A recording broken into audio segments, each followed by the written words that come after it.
You know Jesus, don't you? You know lots of things about him too, I bet.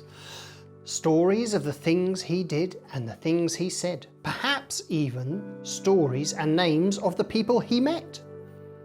Which is a pretty funny thing to say when you think about it. After all, he lived somewhere quite far away a very long time ago. And yet, even today, we know an awful lot about him.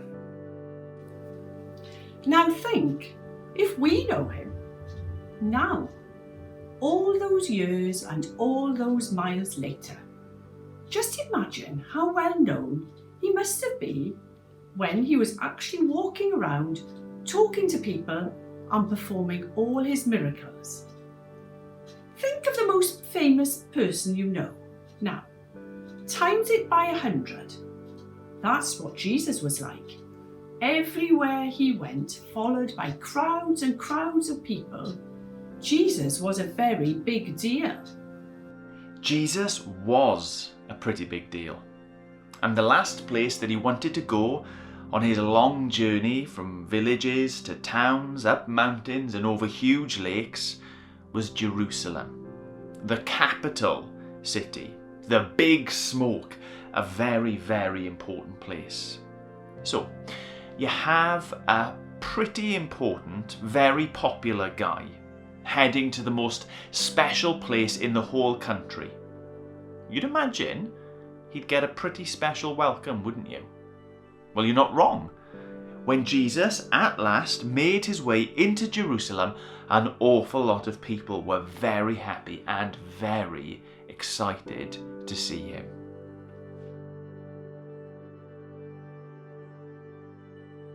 When Jesus got close enough to the city, people started to line the streets. Shoulder to shoulder they stood and shouted things like, "Hooray! Here comes the Son of David! Hooray! He's special, he's amazing! The one who's coming to us in the name of the Lord. He's our King, and we can't wait for him to get started. Hooray!" we say, hooray and hooray again! It seemed that the people were really excited that Jesus was coming. They welcomed him like a king, cheering and sang songs and, well, they did something which we might find a bit odd.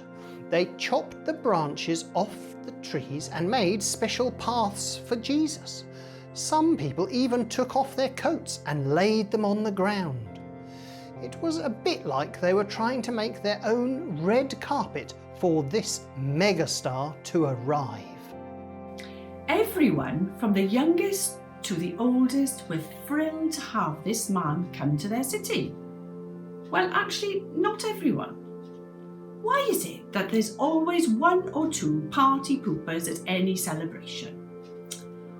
While most people were cheering and singing about Jesus the King having arrived, there were a few miserable others who said things like this.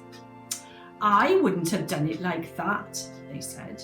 "Why should we celebrate this guy?" they mumbled. "We should tell them to stop making such a racket," they suggested. Jesus looked at them, like he did at all people, and loved them. Jesus wanted them to understand everything that was going on. He wasn't happy that his coming had made them so miserable, so mad. So he spoke to them. "I'm not just the king of this city and of this nation. I'm the king of the whole world, the whole universe even. And if my people didn't celebrate when I arrived, then at least the rocks would cry out, 'Hip hip, hooray, our king has come!'" That was Jesus trying to love them, trying to show them the truth about him. But they didn't feel loved. In fact, they felt something completely different from love. They felt hate, and they couldn't wait for an opportunity to get this king down off his throne.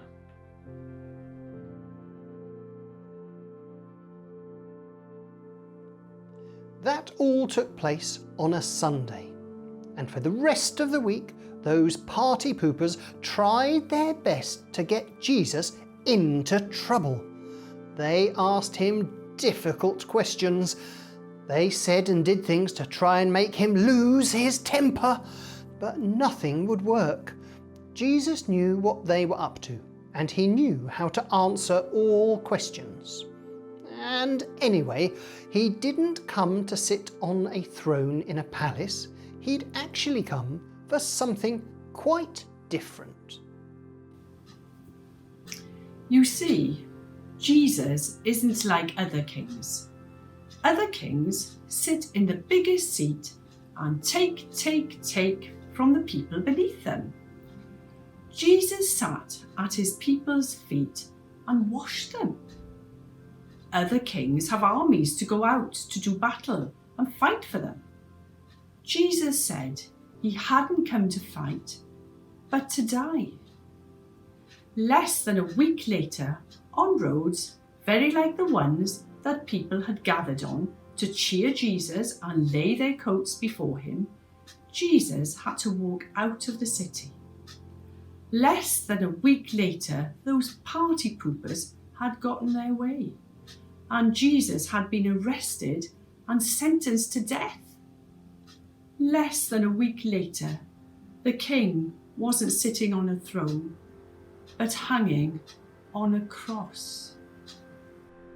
Less than a week later, Jesus was dead. Which might seem like the end of the story, but you know Jesus, don't you? You know lots of things about him too, I bet. Stories of things he did and the things he said. It might seem like dying is the end of the story, but with this king, that's just the beginning.